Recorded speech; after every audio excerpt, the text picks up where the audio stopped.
Welcome, sleepless spirit. I'm your storyteller tonight, here to guide you gently into the shadows of slumber, where dreams take over and worries fade away.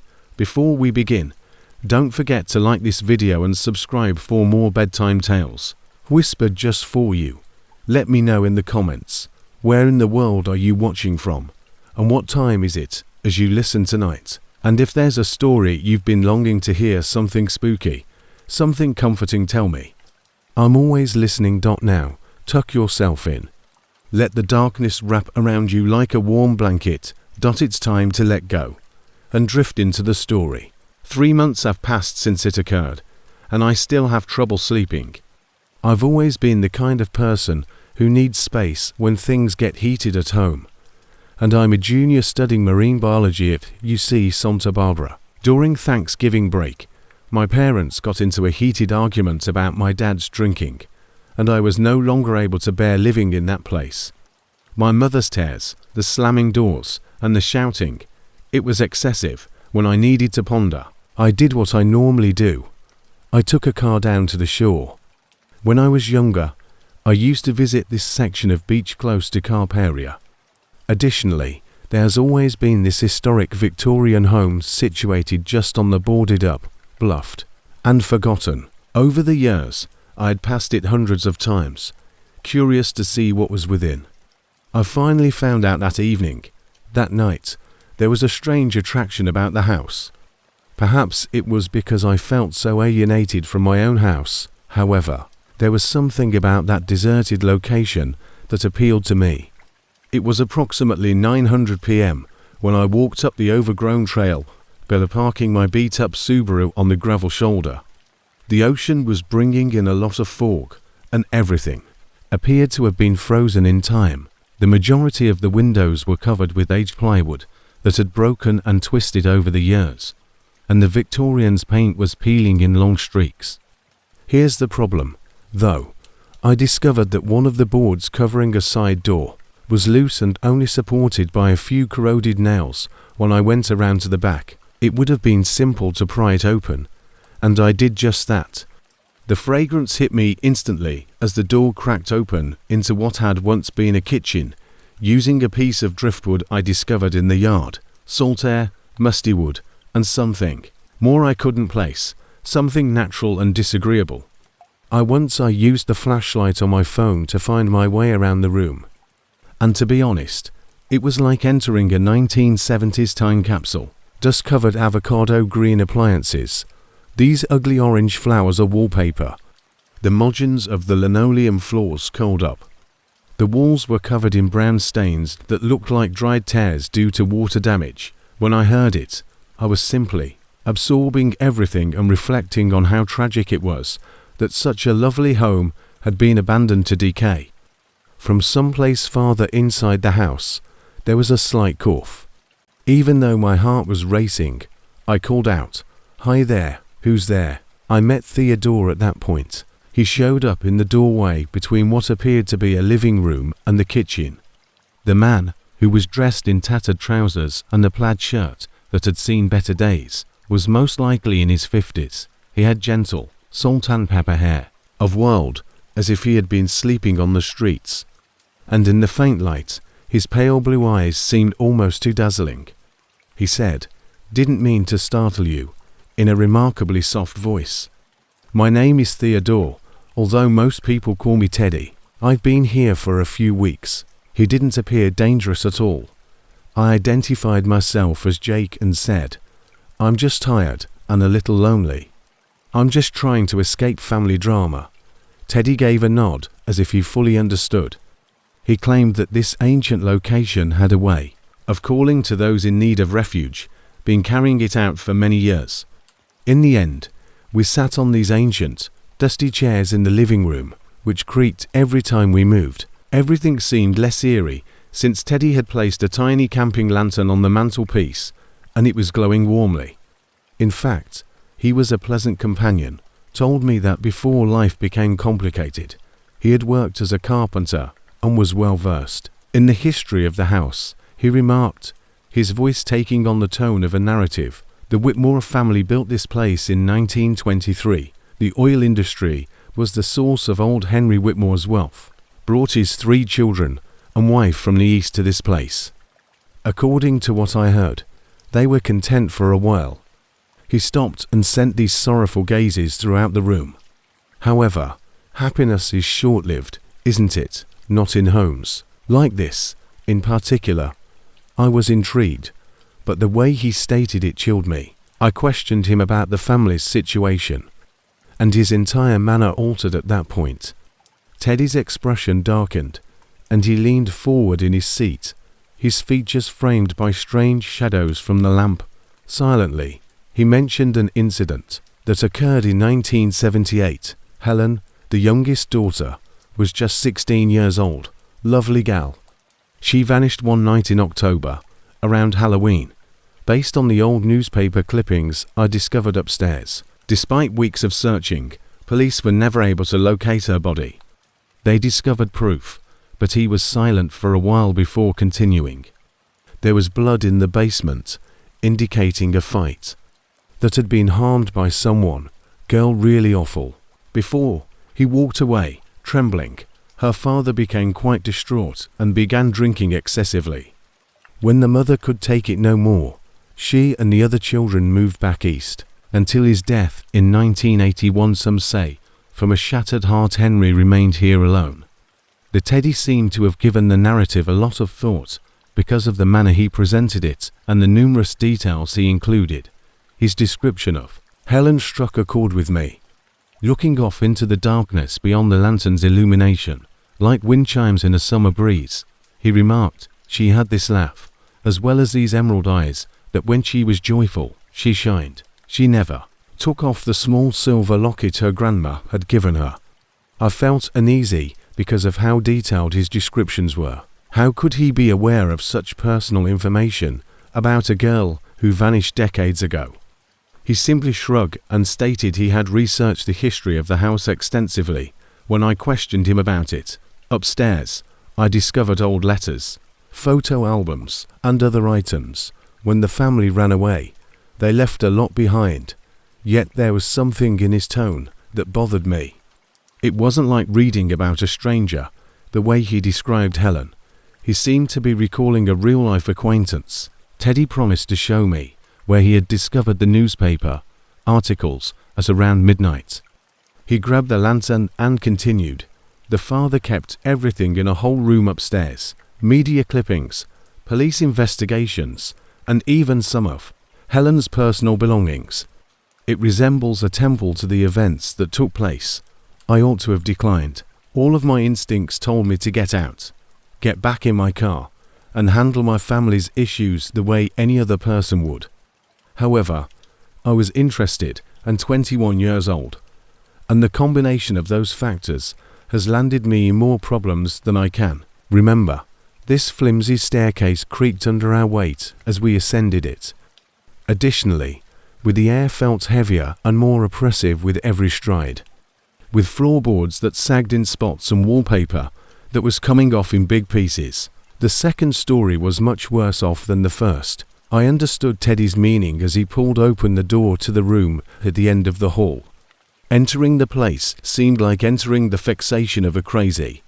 Newspaper clippings, all yellowed and brittle with age, were scattered on the walls in this exacting timeline. Among the pieces were pictures of Helen, including casual beach photos, family portraits, and school photos. The fact that some of the pictures appeared to be taken more recently than 1978, however, made my skin crawl. The quality was different, grainier, and they were Polaroids. Helen was dressed differently in these more recent pictures. She had a different hairstyle and appeared frightened. In fact, she was obviously attempting to hide her face with her hands in one of the pictures, as if she didn't want to be seen. Teddy was keeping a close eye on me while I looked over everything, and he simply gave me this icy, hollow smile when I brought up the discrepancy in the photo dates. In old houses like this, time plays tricks, he added. The past and present can occasionally become confused. It was then that I saw the silver locket beneath one of the newspaper cuttings on a tiny table. Teddy has previously gone into great Depth about the same locket. There was an engraved H on the front, but it was tarnished black. My heart began to race, and all of a sudden, in the worst conceivable way, the pieces were fitting together. Teddy's entire manner altered when I took up the locket.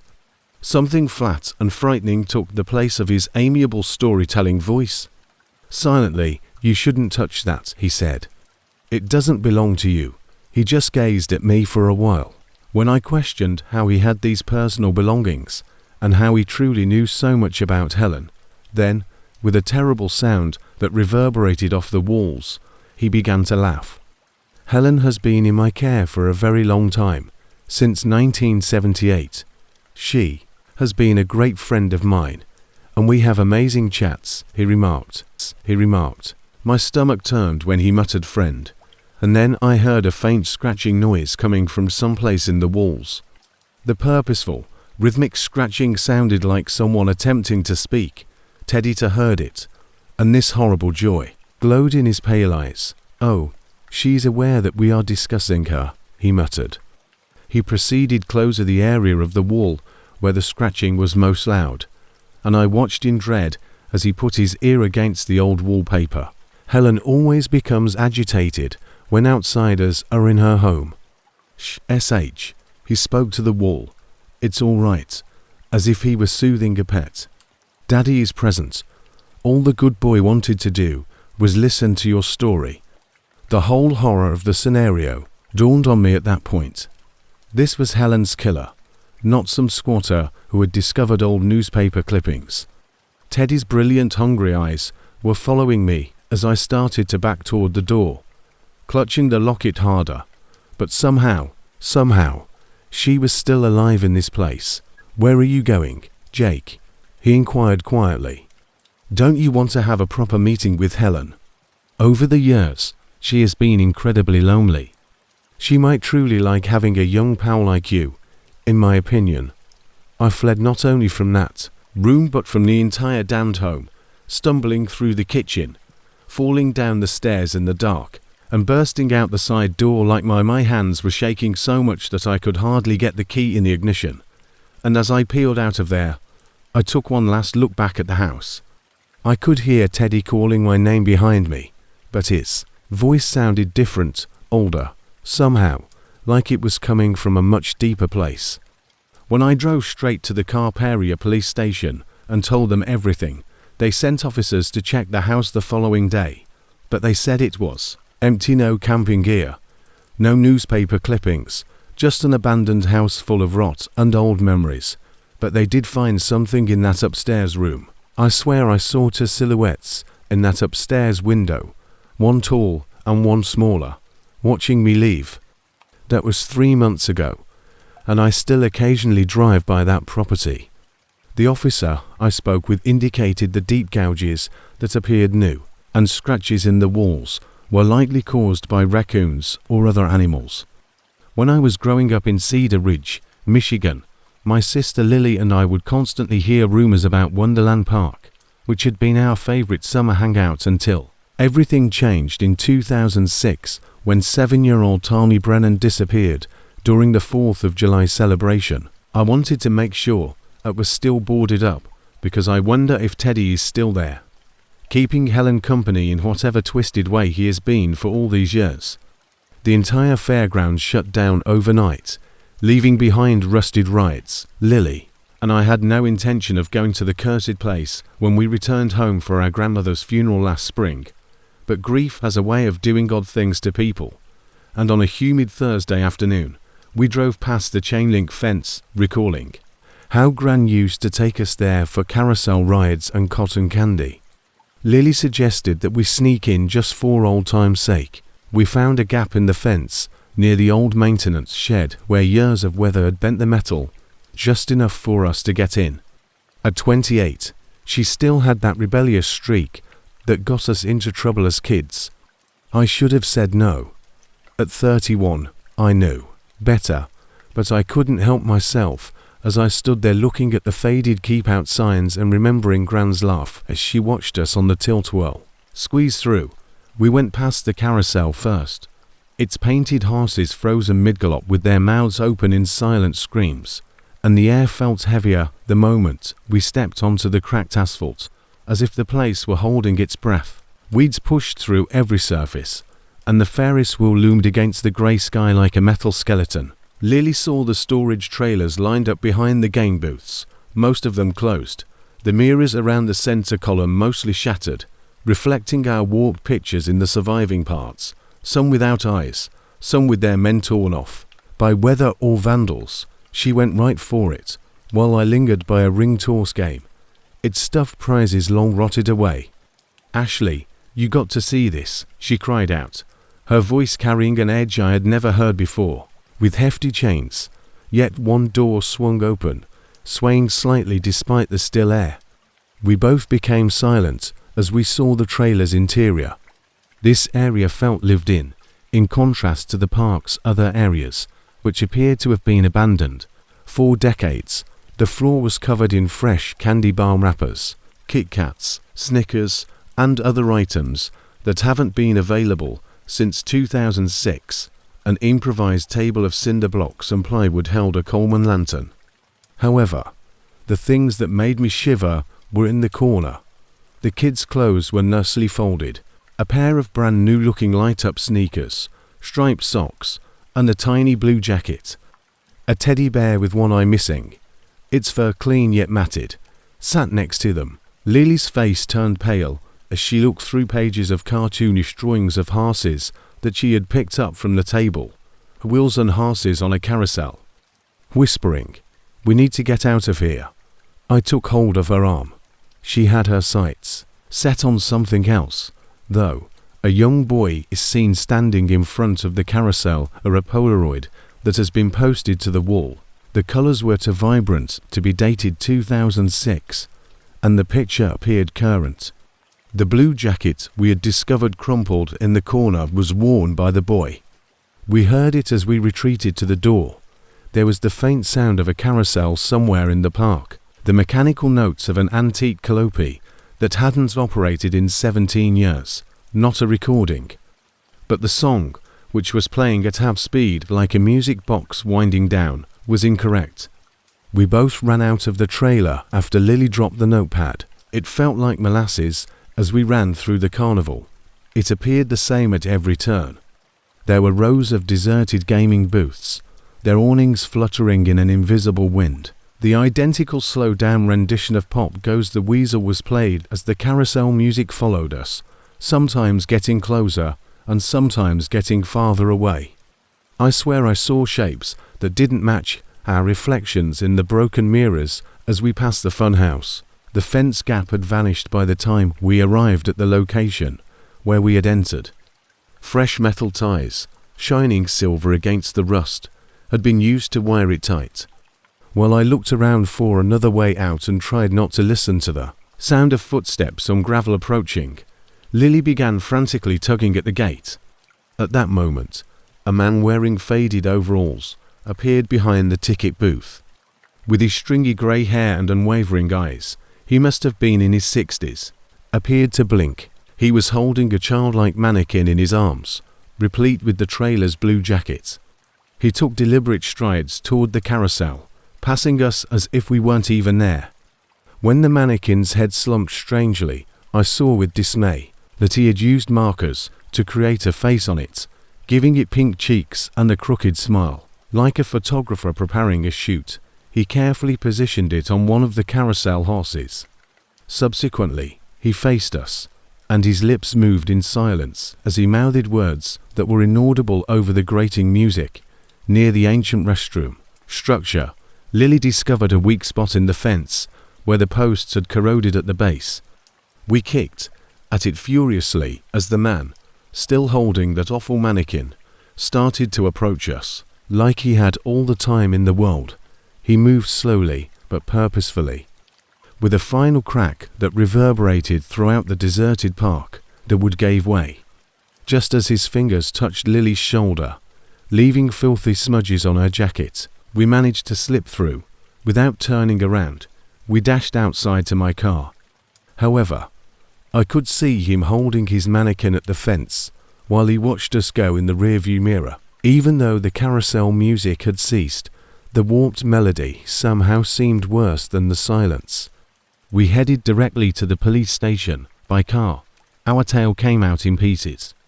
When we brought up the new supplies and children's clothing, the officer taking our report became doubtful. When I described the man with the mannequin, his face completely changed. He said, "Wait here," and vanished into a rear office. He brought back Burgess, a detective who had previously worked the Tommy Brennan case. Burgess displayed a picture of Walter Cray, a maintenance worker who had been questioned but never charged. From 2006, despite being 17 years old, the man was little changed. As soon as we let Cray go, he vanished. Since then, we've been searching for him, Burgess added. They promptly dispatched a search party, but the trailer was deserted when they arrived to Wonderland Park 3 hours later. No clothing, no wrapping paper, and no child-drawn notebook.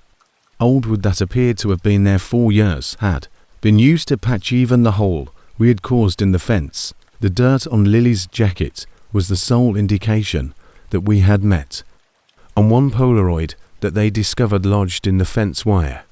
It is a new image of two women pushing through the carnival, not the one from the trailer. Neither of us could recall who took our photo. Walter Cray had disappeared like smoke once more, despite the police maintaining the probe and increasing patrols across the park. That day was 6 months ago, and last month, Wonderland Park was finally demolished. Under the fairground, the demolition crew discovered a system of tunnels that no one was aware existed, maintenance access that had been extended into residential areas. They found hundreds of decades worth of Polaroids, additional children's clothing, and meticulous writings in which Cray repeatedly reenacted the day Tommy Brennan vanished. He had been residing there all along, only coming out to get supplies and perform his bizarre reenactments. At least they located Tommy, but they were never able to locate Cray himself. His remains, along with those of 3 other youngsters who had vanished from nearby villages throughout the years, were kept in a sealed compartment beneath the carousel. At last, their families received closure, and the police think that when Cray knew we had found his hiding place, he left the state. Although Lily and I don't discuss our day's events, she occasionally calls me late at night when she's having trouble falling asleep. The slowed down carousel music and the man with his infant mannequin is still in our dreams. We were lucky, the detective said.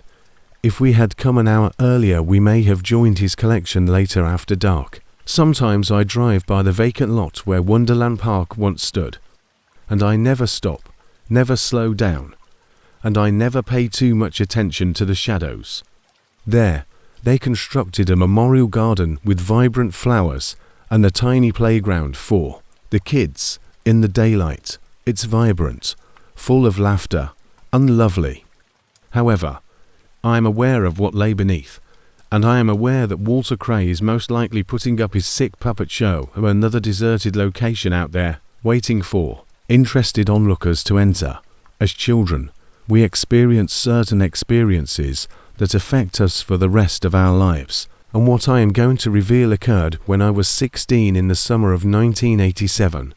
I can no longer keep this inside, therefore I'm sharing it here. And perhaps someone will see why this has plagued me for 35 years. I was just another bored adolescent at the time, spending my days with 3 other guys who shared my restlessness and stupidity in a little Pennsylvanian town. We referred to ourselves as buddies, but in reality, we were just young children who had connected through mutual mischief and closeness. It was one of those years when the summer heat was so intense that it felt like you were breathing through damp cotton. Additionally, we were in dire need of anything to break up the monotony of our meaningless town. At that moment, the Riverside Sanatorium, an abandoned-to-be hospital that had been vacant on the outskirts of town for almost 2 decades, like something from a horror film, the structure was a 5-story brick abomination that towered above the sky. It was constructed to treat TB patients in the 1940s, when isolation and fresh air were regarded to be effective treatments. Hundreds of people had perished within its walls by the time it was closed in 1968. Additionally, the entire location was known to be haunted, cursed, or whatever other derogatory term teens use to boost their self-esteem. We drove by it innumerable times, often pausing to gaze at the chain-link fence enclosing the property and the boarded windows. We found it more alluring even though the city had posted no trespassing signs everywhere. Older children have told us of odd noises coming from inside, lights flickering in windows that shouldn't have electricity, and individuals entering and leaving the building in unexpected ways.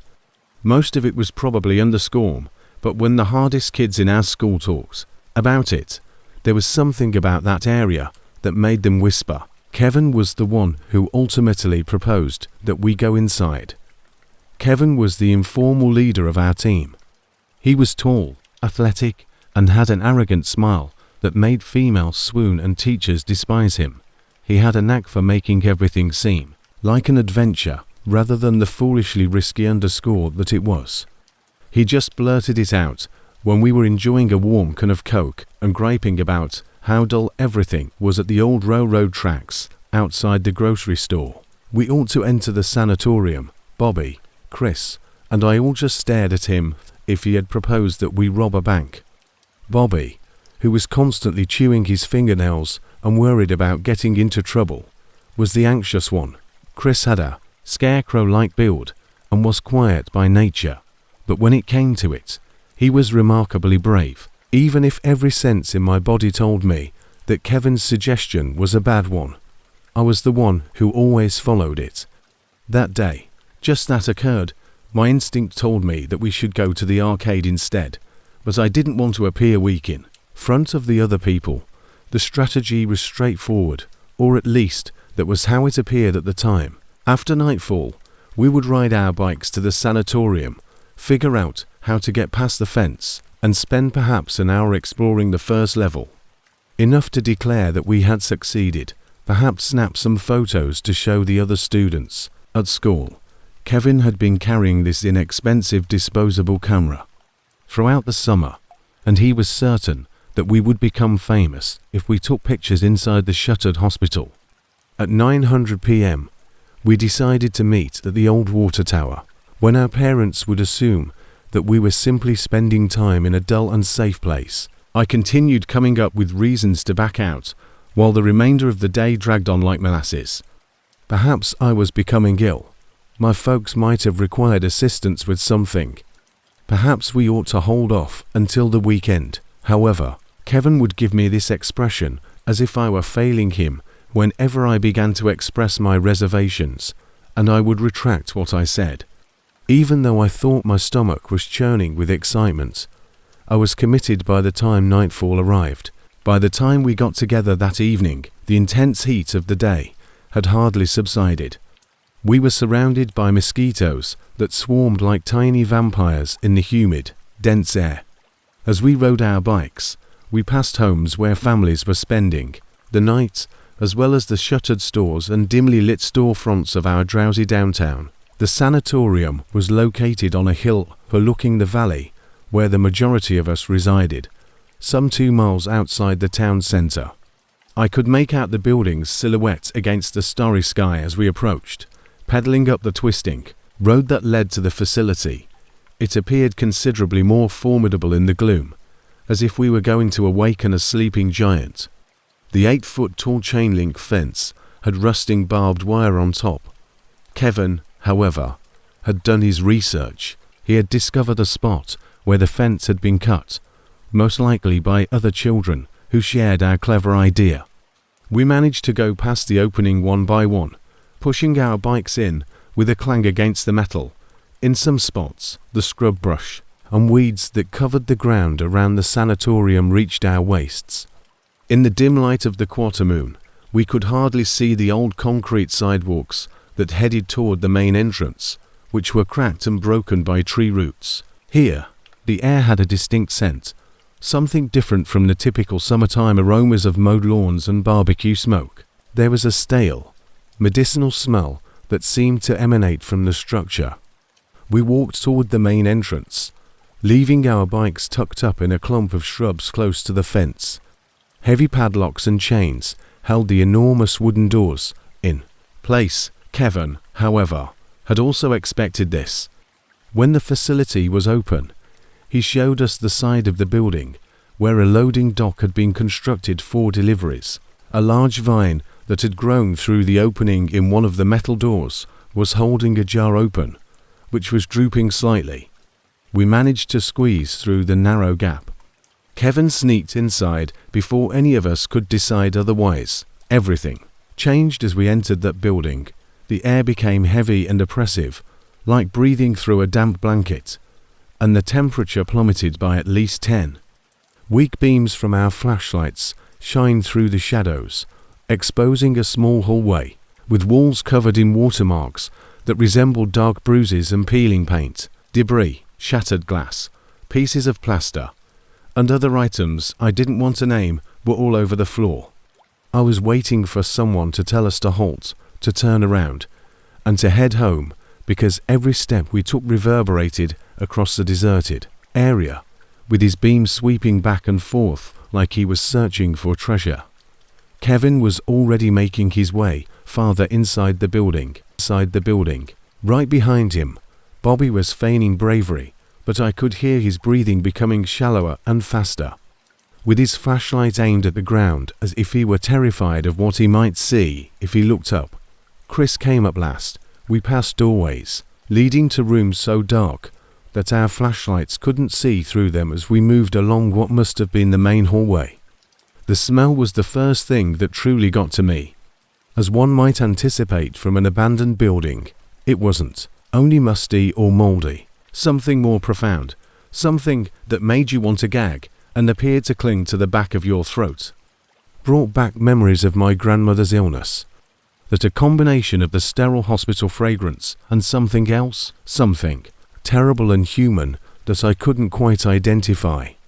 The rest of us shuddered as Kevin grew more confident as we moved along, pushing indoors and shouting hello. He was taking care of it.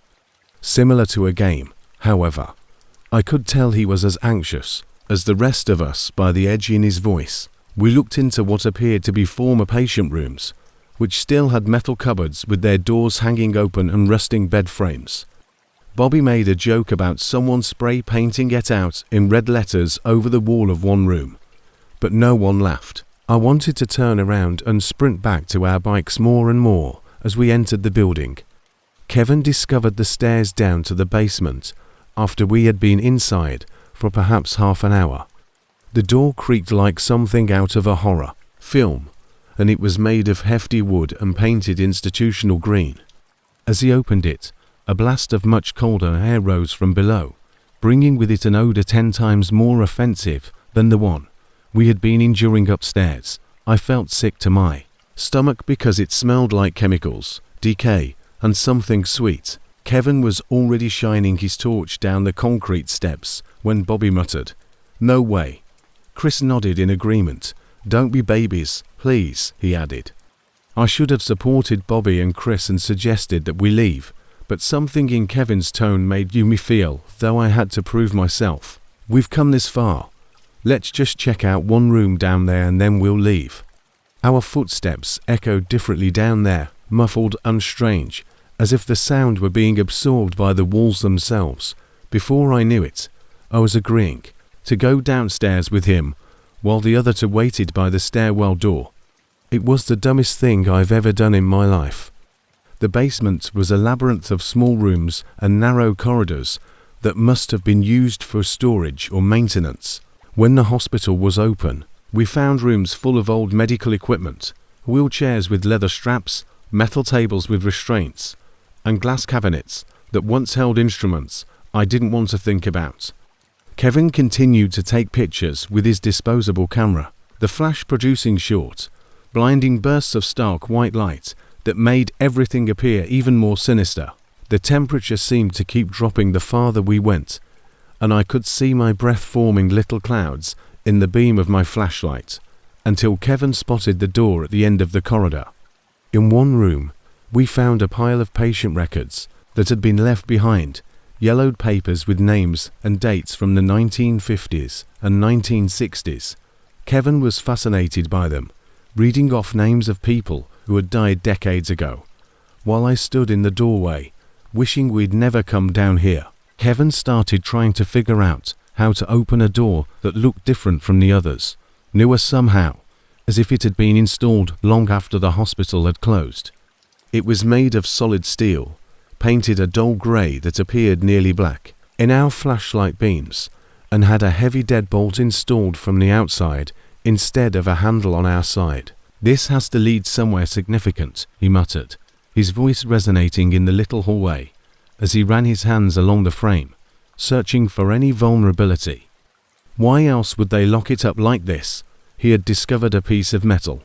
So I told him we should go back upstairs because Bobby and Chris were likely becoming anxious, but he wasn't paying attention. After what seemed like an eternity, the door finally gave way with a loud crack that made us both jump, and Kevin pushed it open and shone his flashlight inside, revealing a tunnel that stretched beyond, piping one of the storage rooms, and was using it to pry at the door frame.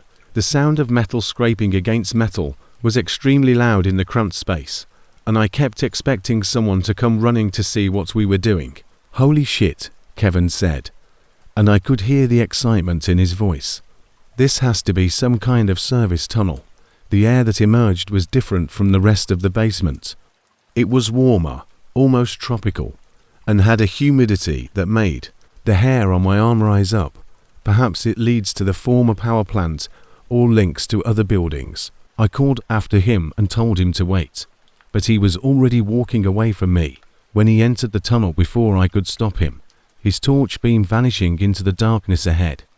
The tunnel was small, just large enough for one person. As I stood there like a coward, the tunnel sloped downward, and the air grew thicker and more humid with every step. I hesitated at the entrance, every instinct telling me to turn around and get Bobby and Chris and get the hell out of there. But I couldn't leave Kevin alone, and I couldn't face the others if something happened to him. There was something down here, some sort of room, Kevin said, echoing back to me from the darkness, and I could hear the sound of water trickling somewhere ahead, the walls glistening in the flashlight beam due to a thin layer of moisture. That was the last thing I ever heard him say. I waited for what seemed like hours, but was probably just minutes, calling his name into the tunnel and receiving nothing but my own echo.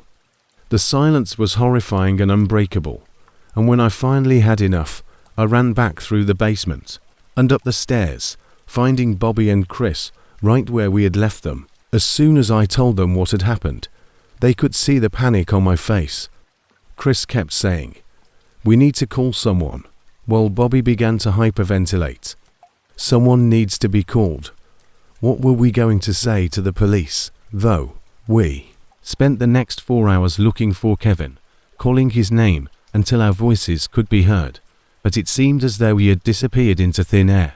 When the sun rose, we went to the authorities and gave them a carefully edited version of the story that Kevin had challenged us to meet him at the sanatorium, and when we arrived, the steel door, which I remembered, was gone, sealed behind a brick wall that appeared to have been there for decades.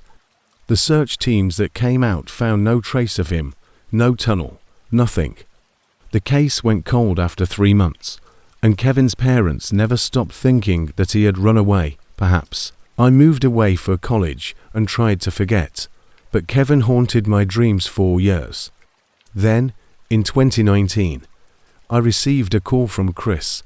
The three of us never talked about what actually happened, and eventually we drifted apart, unable to look at each other without remembering that night. In the process of demolishing the old sanatorium to make room for a shopping center, the city discovered human remains sealed inside a maintenance tunnel that had been bricked off from the inside. The medical examiner was unable to determine the cause of death, but dental records identified the bones as belonging to Kevin. I still don't understand what happened in that tunnel. The case was formally reopened, and the three of us had to make new statements, but we stuck to our original story. There were no signs of trauma, no evidence of how he had died, and no explanation for how he had ended up in that tunnel. I'm a freelance photographer, and February 2022 was supposed to be my big break. I'd landed this assignment with National Geographic to capture the northern lights in Alaska's wilderness, something I'd been dreaming about since college, but I know, whatever Kevin found down there in the darkness wasn't meant for the living. My plan was straightforward. I'd been planning this expedition for months, researching weather patterns, mapping out remote locations where light pollution wouldn't interfere with my shots, and at the age of 31, I was finally getting recognition for my work. This trip felt like validation of all those years, sleeping in my beat-up Ford Explorer, chasing perfect shots across the country. I'd done solo trips before, but nothing quite like this, where the closest town could be hundreds of miles away, through harsh terrain. The morning I left Fairbanks, the weather forecast showed clear skies. I drove the Alaska Highway, stopped at designated spots, and documented the aurora borealis in its most pristine form. Perfect conditions for the next week. I recall experiencing a remarkable mixture of anxiety and excitement as I packed my camera gear into the Explorer, making sure I had extra batteries, emergency food, flares, a sleeping bag rated at -40 degrees, flares, and a satellite communicator that I had rented especially for this trip.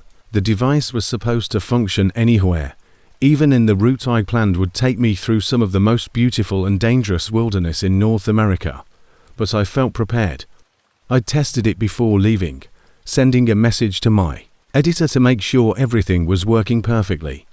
The most remote areas, giving me a direct line to emergency services if things went sideways. The first 3 days proceeded according to plan, and I took some amazing pictures close to Denali.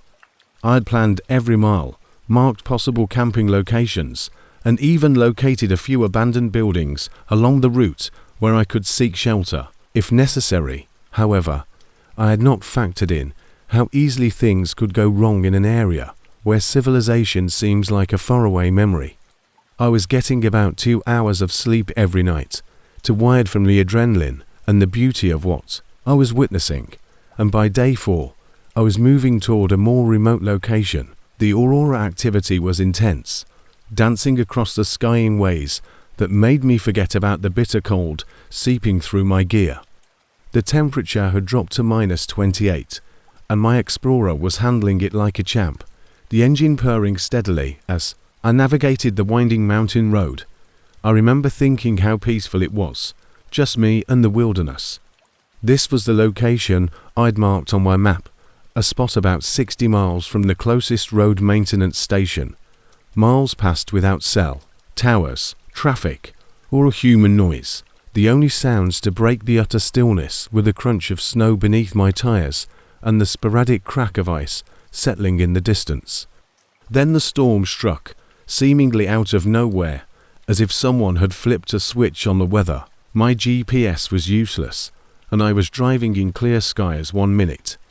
And then I was in a complete whiteout with snow falling so thick that I couldn't see the hood of my car. The wind was howling like something alive and angry, rocking the Explorer back and forth as I tried to keep control. So I slowed to a crawl with my hazard lights flashing and followed the barely discernible tire tracks in the snow that marked the road. I drove for what seemed like hours, but was probably only 30 minutes, sluggishly moving forward when I felt the back wheels begin to slip. The road had completely disappeared under a new drift, and before I could react, the Explorer slid sideways into a snowbank that must have been there 4 hours. In this terrain, showing nothing but blank space, and the satellite communicator couldn't get a signal through the storm. I tried everything to get unstuck, rocking the car back and forth, digging around the wheels with my hands until they went numb, even placing my floor mats under the tires for traction. But nothing worked. The snow continued to fall, and I realized I was in serious trouble. I'd been 4 feet deep when the engine died, and all I could hear was the wind trying to tear my car apart. I'd read enough survival stories to know that people die in situations like this freezing to death just yards from safety they never knew existed. The temperature was dropping quickly, and once the engine heat dissipated, staying in the car overnight would be suicide. I gathered my camera gear, emergency pack, and satellite communicator, and then began to walk. Every step was a struggle, against the snow trying to swallow my boots, and the cold was so harsh it felt like needles stabbing. But I reasoned that, if I followed what I thought was the road, I might find some sort of shelter, or at least a spot that blocked the wind. The storm was so bad that I could hardly see my own feet. I was beginning to panic after slogging through knee-deep drifts for about 20 minutes when I noticed it through the whirling snow. A dark, man-made form that appeared to be a cabin located about 50 yards back from what must have been the road. It was old and battered. I didn't care about trespassing laws at that point, but there was smoke coming from the chimney, thin and grey against the white sky, which meant someone was inside and the place had heat. The house had wood siding, a metal roof that was partially collapsed on one side, and windows so dirty they looked black. A hand-painted sign that read, "Private property, no trespassing," hung crookily next to the door. The porch steps were rotting and covered in a thick layer of undisturbed snow, except for a single set of footprints leading to the door, which looked old, maybe a day or two. I was going to die out here if I didn't get warm soon. My feet were already losing feeling, and ice was forming in my beard from my breath. I knocked loudly, shouting that I was stranded and needed help, but no one answered. The wind was howling so loudly that I wasn't sure anyone inside could hear me, but I tried the door handle and it turned easily. The first thing that struck me was the smell, which was a combination of stale cigarettes, unwashed clothes, and I cried out again, louder this time, but there was still no response. The cabin was dark, lit only by a fading fire and a stone fireplace, and what little grey light crept through the dusty windows. I couldn't exactly place it, but it seemed metallic and unpleasant. Empty beer cans on a wooden table, dirty dishes, in a sink without running water, and clothes strewn all over the place. But what really grabbed my attention was the man, unconscious and face down, on a shabby couch by the fireplace, his dark hair matted with what appeared to be dried. The wise thing would have been to leave right away, but the man appeared to need medical attention, and I couldn't just walk away from someone who might be dying. So I closed the door behind me to keep the heat in and carefully walked up to him. His breathing was shallow but steady, and I could see a nasty gash on the back of his head that had crusted over.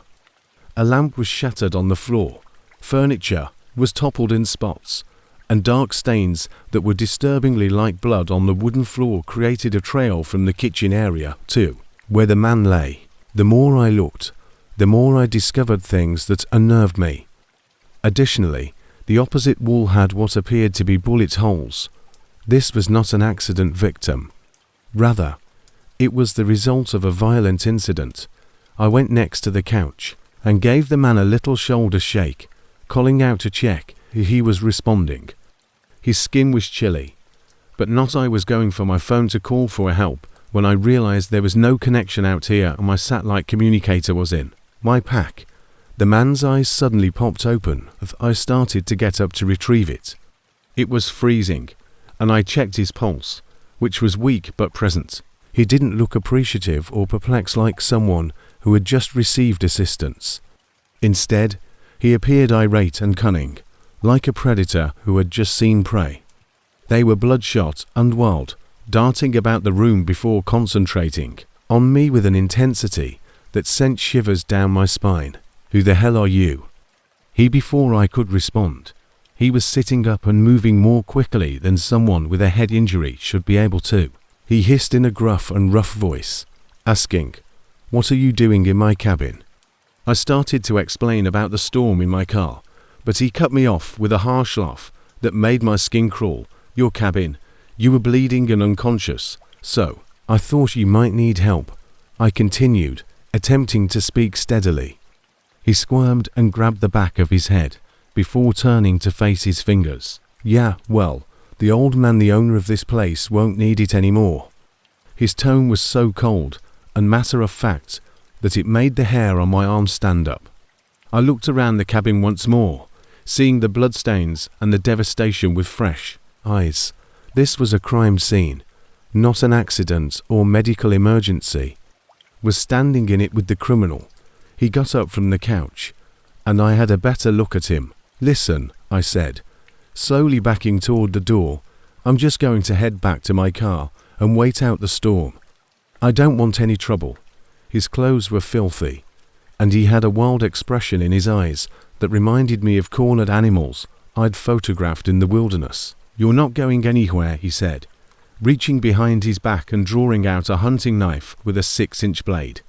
He was tall, perhaps 6'2", with a scraggly beard and scars on his knuckles that suggested he was no stranger to violence. "Look, I don't know what happened here," I said, raising my hands to indicate I was aware of the wallet on the table, which was open to reveal a driver's license with a picture of an elderly man with grey beard and kind eyes. The name was Daniel Hartwell, and the address was for this precise location.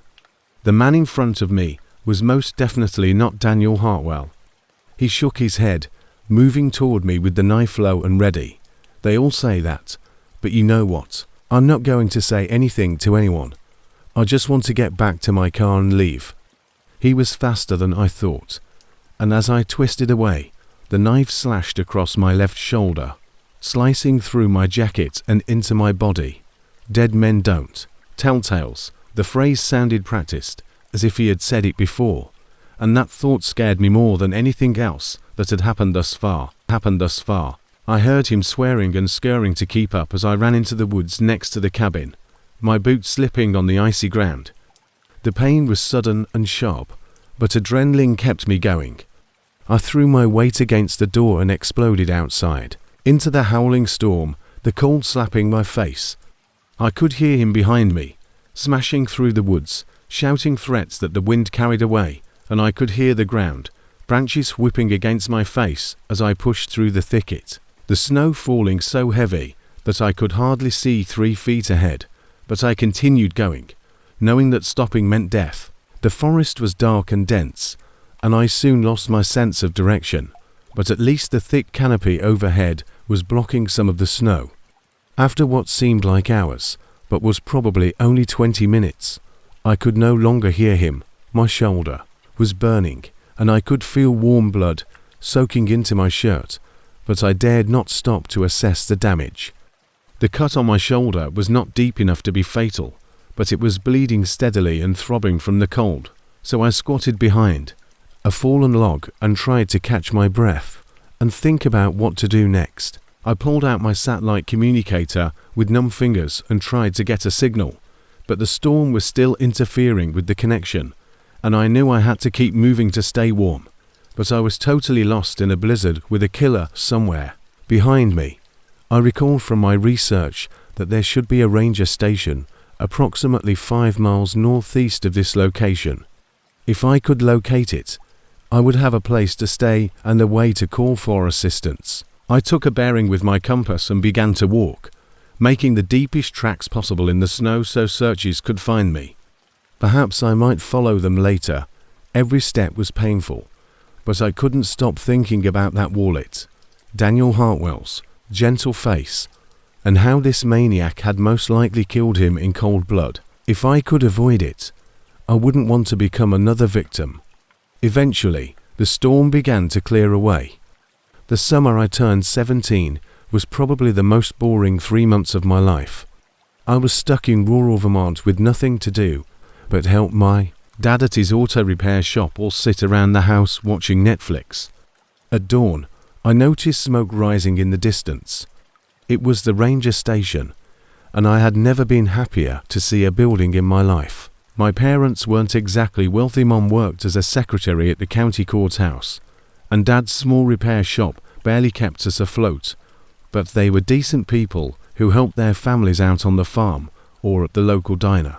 And I was going crazy waiting for senior year to start, trusted me to make good decisions. Our town was one of those places where everyone knew each other's business, and the high school football team's trip to regionals was the most exciting event of the year. For this reason, I seized the opportunity when my friend Lucas called me one evening in late August and suggested that we check out the former Riverside Rehabilitation Center, which had been closed, for the plan seemed harmless enough. Meet up at midnight, load up in Lucas's beat-up Ford pickup, and spend a few hours using flashlights to explore the abandoned building.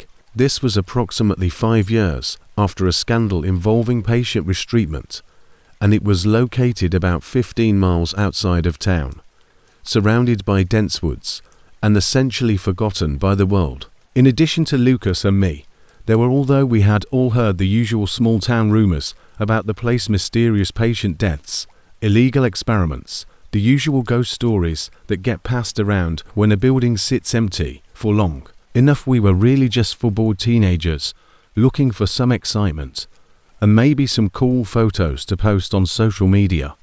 Megan had been dating Lucas since sophomore year, and her younger brother Tyler was constantly trying to prove he was old enough to hang out with us older kids.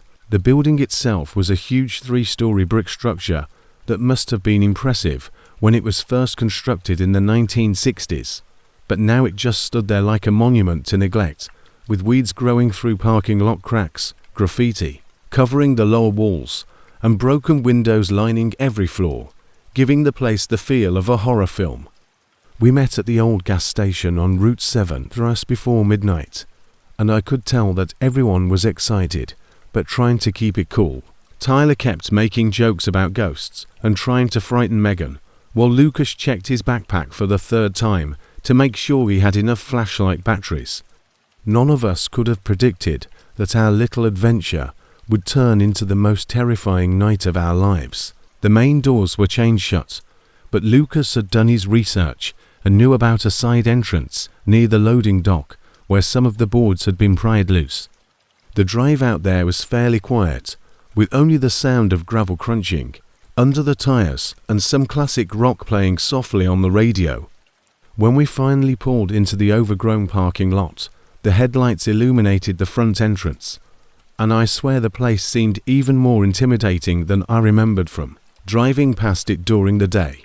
The night air was humid, and I could hear crickets chirping from the woods that surrounded the property on 3 sides. So we parked behind some overgrown bushes to hide the truck from the main road, got our flashlights, and walked around to the side of the building, which was exactly where Lucas had said it would be, with a door marked staff only. Lucas held the boards while I climbed through, and then he followed behind us, letting the boards fall back into place. The temperature seemed to drop about 10 the moment we were inside. The windows were covered with plywood, and there were a couple of loose boards that we could easily move aside.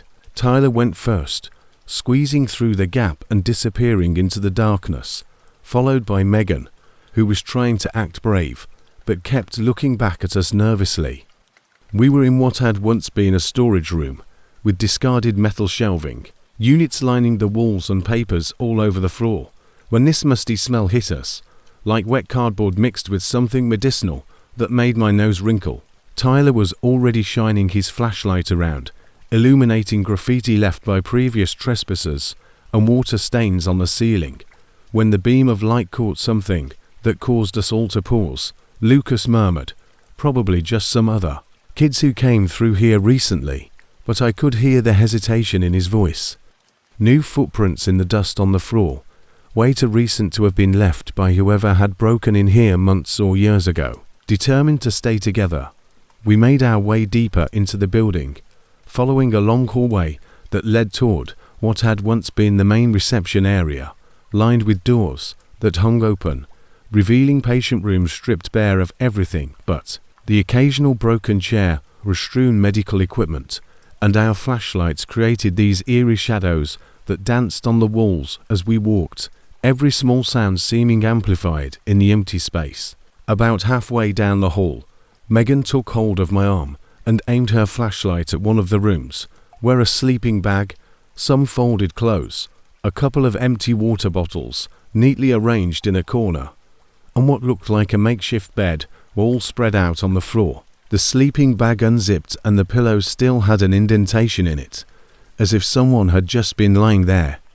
We stood there in silence for a moment, the reality of the situation beginning to set in. "We should probably leave," Megan whispered, but Tyler was already heading toward the next room, his flashlight beam cutting off as Lucas grabbed his shoulder and shook his head. Through the darkness, we discovered what made my heart race. Someone had set up what looked like a small kitchen area with camping gear, a portable gas stove, canned goods neatly stacked in rows, and a cooler that was still humming quietly. What was most frightening was that a can of soup was sitting open on a makeshift table with a spoon still in it, because it was still open. The soup was still warm, and Tyler snatched his hand back as if he had been scorched when he reached out to touch the can. We all looked at one another, thinking the same thing. Whoever was living here wasn't just close by. They were most likely.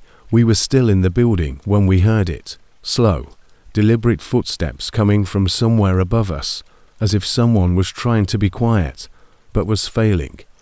And they stopped right above our heads, causing the old floorboards to creak under their weight.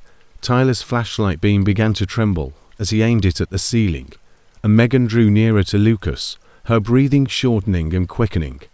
Lucas signaled for us to retreat back toward the hallway, and we began to creep as stealthily as we could. But as we got to the doorway, we heard a sound that made us all freeze.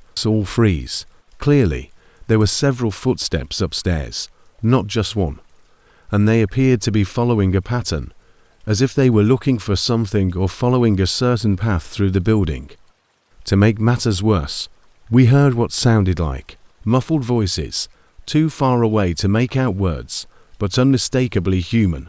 Tyler was the first to break, frantically whispering that we had to leave right away, but Lucas held up his hand and gestured down the hallway, where we could see a faint glow not from a flashlight, but from what looked like real electric lighting near the far end, close to where we assumed the main staircase should be. The building was supposed to have been without power for years, but someone had obviously managed to get electricity running in at least part of the building. Tyler pointed his flashlight down a side corridor that we hadn't previously noticed, revealing a sign that read basement access with an arrow pointing. The voices upstairs were growing louder, and we could hear what sounded like furniture being moved around, like they were rearranging things or searching through rooms.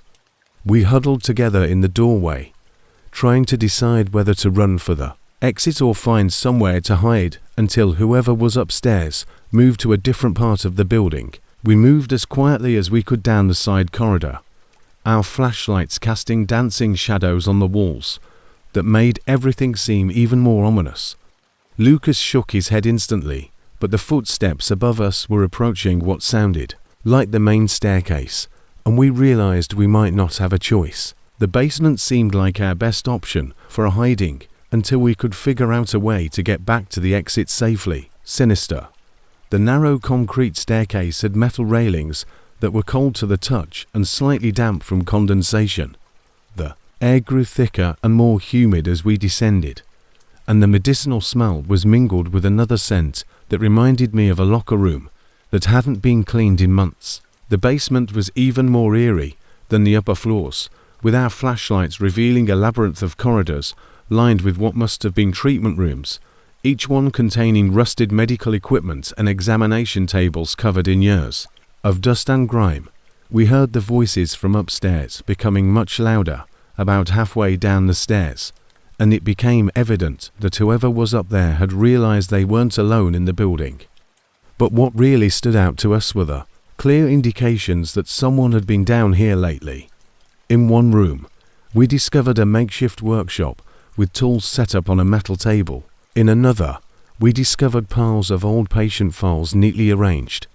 And the most unsettling finding was a room that looked like some sort of observation area, with Tyler whispered that he could see camera cables running along the ceiling, disappearing into holes drilled through the concrete walls, and we realized with increasing horror that whoever was living here had been watching the building, probably for weeks.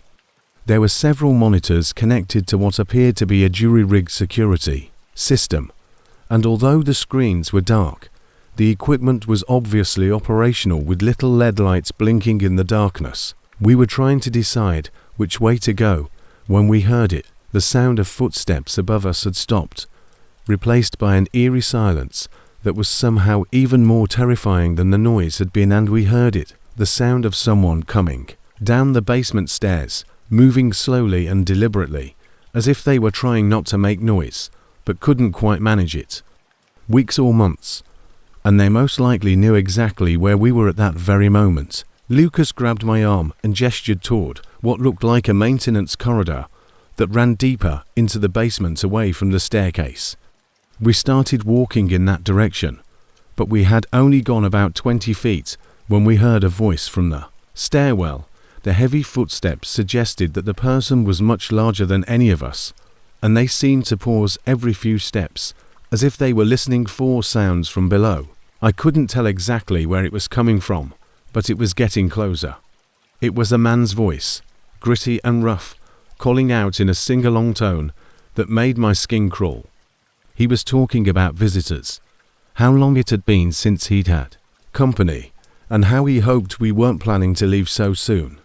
Lucas was the only one who seemed to be thinking clearly, and he gestured for us to continue moving deeper into the basement, away from the voice that was now humming some sort of melody that didn't sound like any song I'd ever heard. Megan was crying now, trying to muffle the sound with her hand, and Tyler kept looking back toward the staircase as if he was considering running. The maintenance corridor led us to what looked like the building's old boiler room. The man's voice was growing louder as we passed a large room full of enormous pipes and mechanical equipment that had not been used for years. But even here we could see evidence of recent activity. A chair by one of the windows, empty food containers stacked in a corner, and what looked like a sleeping area set up behind the old boiler. At the far end of the room, Lucas found a heavy metal door marked emergency exit, but when he tried to open it, we found that it had been welded shut from the inside, leaving us trapped with no way out except back. As we got closer, we could hear him talking to himself now, murmuring about protocols and procedures, and how the facility was still operational despite what the outside world believed. It was going to be a tight squeeze, but Tyler saw something that gave us hope as we passed through the corridors where the man was still looking for us. A small window near the ceiling that seemed to lead to some sort of exterior well or drainage area, partially broken, with moonlight peeking through the gap. We could hear the man's footsteps approaching and his voice growing more agitated, as if he was annoyed that he couldn't find us. He began banging on pipes and kicking over equipment, the sound reverberating through the basement like thunder. But it might be our only chance to get out, especially for Lucas, the largest member of our group. Megan went next, and I helped push her up while Lucas supported her from below.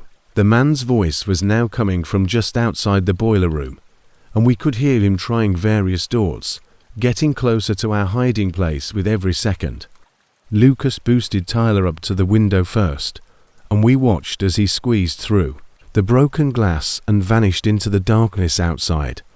Climb up to the window, but I was having the most trouble because he was larger than the rest of us and the window opening was barely wide enough for his shoulders. I ended up cutting my arm on the broken glass as I squeezed through, landing in what looked like a concrete drainage well about 6 feet deep, with Tyler and Megan waiting to help me up.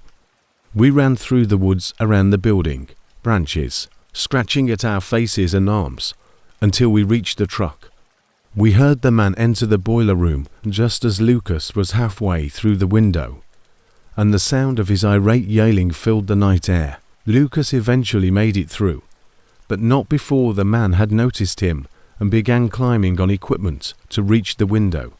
The next morning, Lucas called the police anonymously to report that someone was living in the abandoned building, but when they looked into it, they discovered that it was completely empty. Lucas's hand was shaking as he tried to start the engine, and we could see a flashlight beam moving around the building behind us. We drove away without saying a word, none of us able to process what had just happened.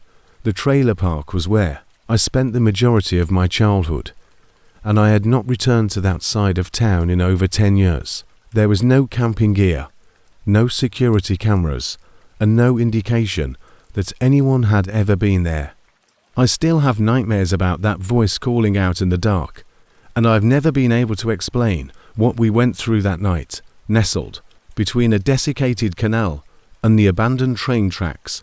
It was a bustling, noisy, and vibrant place in those days, with people shouting across lots, children riding rusty bikes, and TVs blasting game shows through open windows. I left when I was 16, not because I wanted to, but because my mother was evicted, and we moved from couch to couch until we found a slightly more stable place.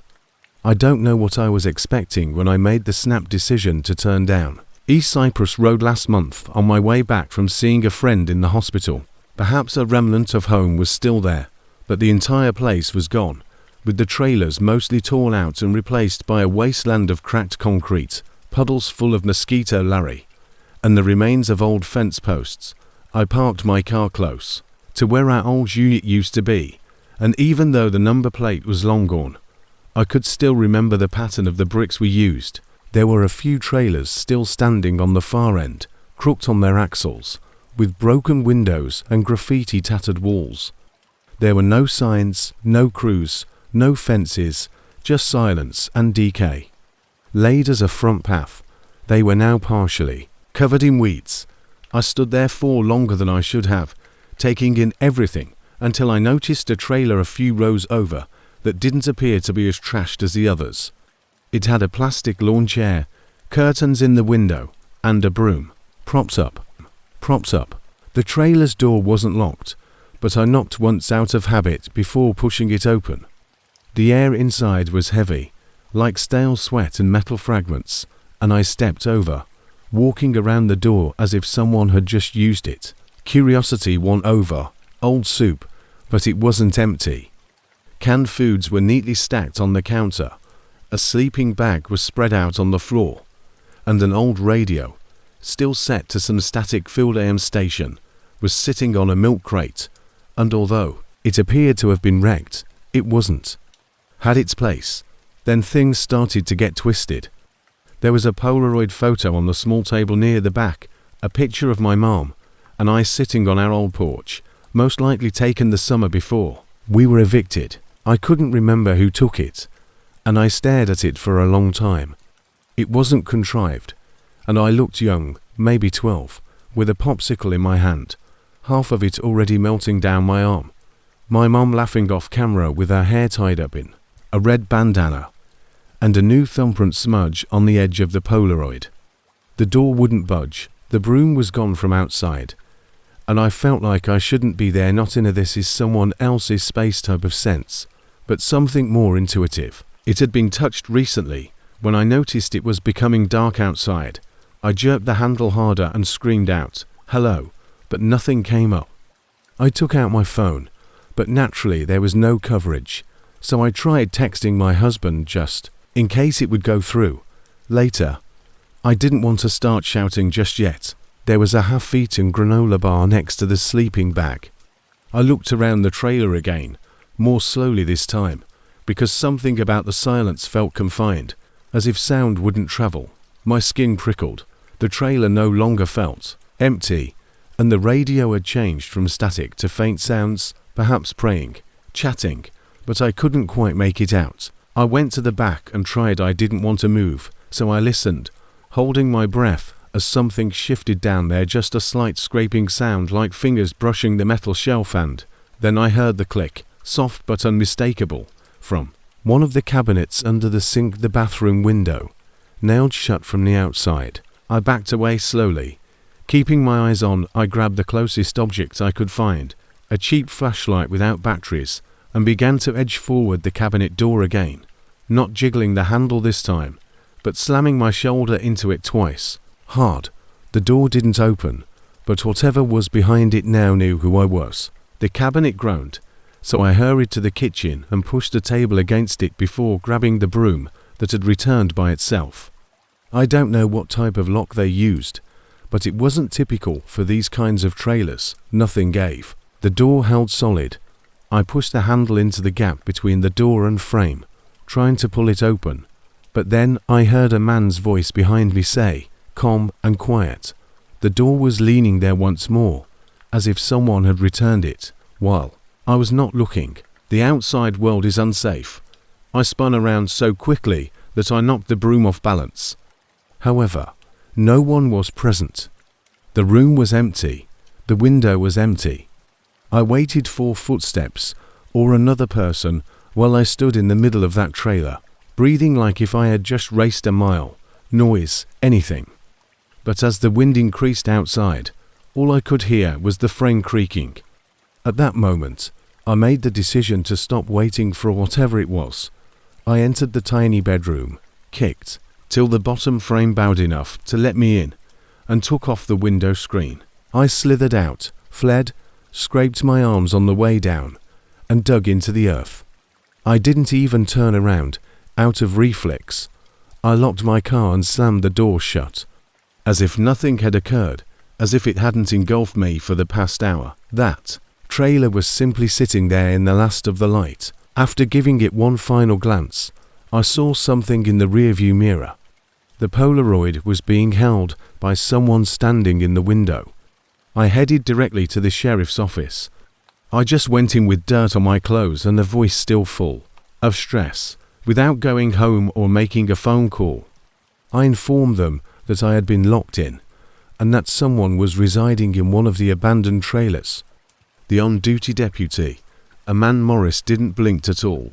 With a groan, he repeated, "Himself." It turns out that I wasn't the only one who saw something odd. He asked me to wait while he radioed someone to investigate. I attempted to describe the picture, but it was obvious that it was irrelevant. Long ago, they had written that area off. Too much money and too many complaints to take action. Morris gave me a call back the following morning. According to him, the trailer was vacant when they sent someone out that evening. There was only an empty shell with shattered cupboards and the damaged floor, no food, no radio, no sleeping bag, and so was the Polaroid. He informed me that the area would be completely demolished in the following 2 weeks, and that I most likely encountered some drifter squatting. No follow-up, case closed.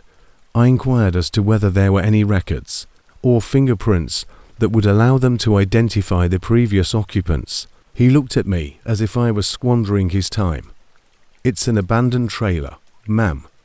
4 years. No one has been able to legally enter the land, but what I observed is known to me. Furthermore, I am aware that the picture wasn't taken at random. It had been handled as though it held significance inside someone's belongings. Since then, I've considered it each night. Why would someone own a photo of my mother and me from that era? Why would they continue to act as though they had a claim to that space years after being evicted? And more importantly, how did they know I would return that day? I remember that bit. The door was locked from the outside. The broom shifted, and the voice that spoke only once seemed to have no need of repeating itself. It wasn't arbitrary. It seemed prearranged. I passed by the location once more a week later, only to take a look. It had all been leveled. Not even the trees remained. Where the trailer stood, there was only dirt and gravel. However, as I arrived at the location where the trailer had been, I noticed something leaning against a stack of bricks. It was the identical broom. Standing up, I remained in the vehicle. As if someone had just released it, I sat there and watched it wobble a little in the wind. Since then, I haven't returned, and I doubt I ever will. At the time, I was employed by the state and situated in a little town close to the New Mexico border. Most days blended into one another, and I had a heavy caseload. Court reports, home visits, and the typical chaos, even though the institution had been closed for almost 10 years. Occasionally its name would appear in ancient records or in hushed grievances that were never heard past the admissions office. Children from that area either vanished or were placed in foster care. That month, the establishment was finally set to be demolished. but for some reason, possibly to appease them, the department asked me to make one final inspection. My supervisor made a subtle suggestion. There was no formal order. A stroll around the land might be beneficial. I made no inquiries.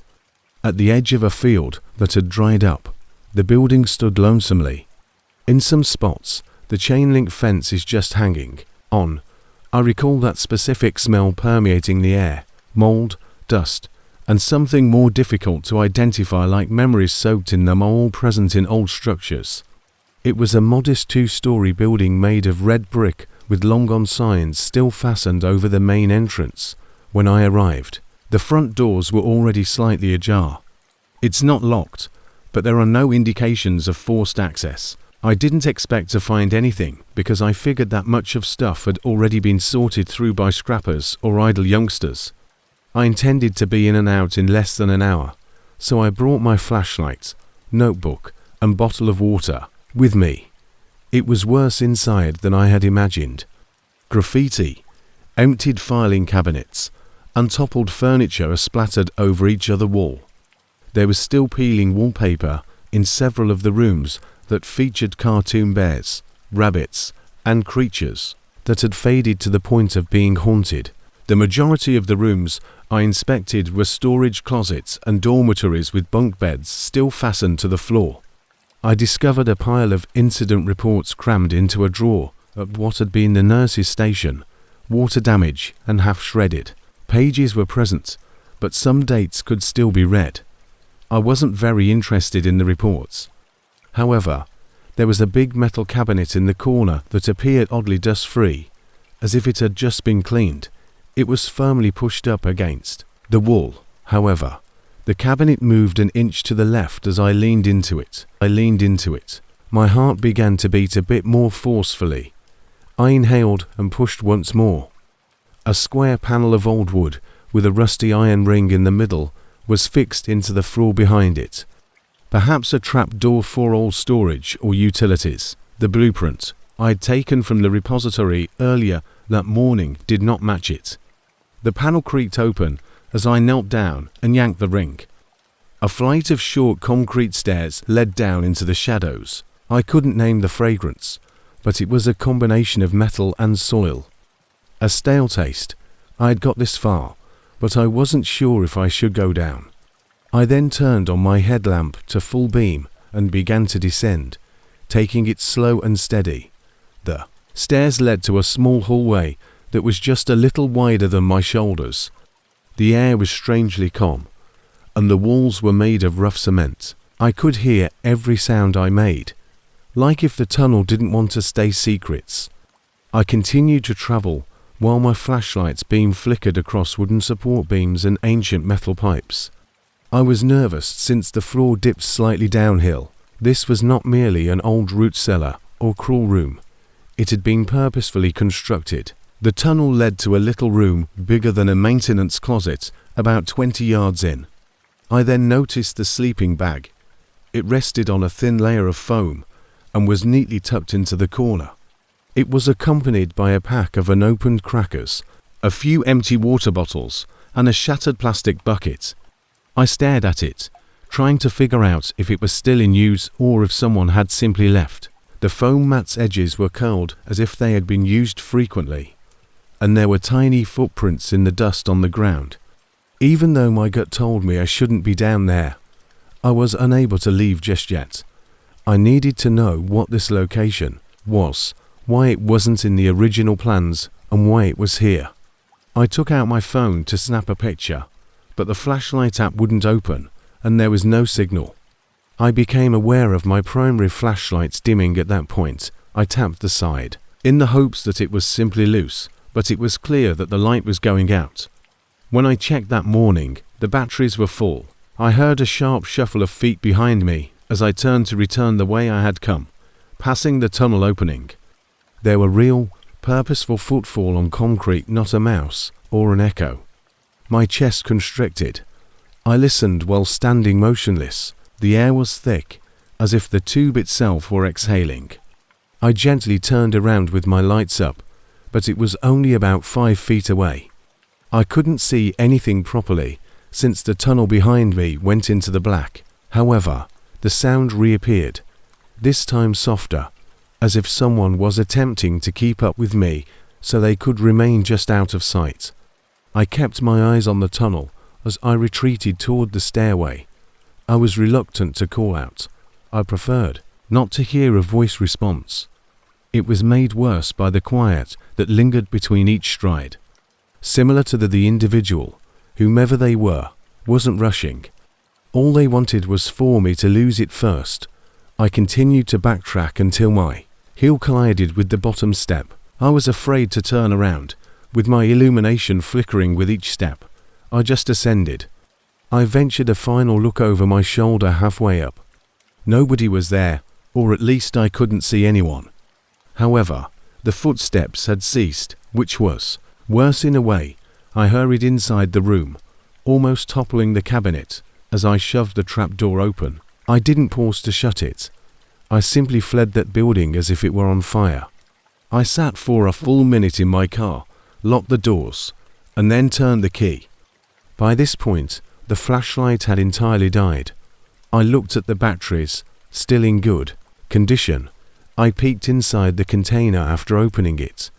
It appeared as though something had eaten away at the metal contacts, causing them to rust. 3 weeks ago, I had purchased it brand new. That room didn't make sense the more I considered it. Recently, there had been a quiet resident down there, and nobody had spoken. I didn't submit a complete report. I only made note of the structural instability and the existence of unrecorded sublevels. I learned that the demolition had been postponed a week later. Blood was apparently discovered in the tunnel. There was only a dry track on the cement floor and a heap of torn cloth where the sleeping bag had been. No equipment, no corpse.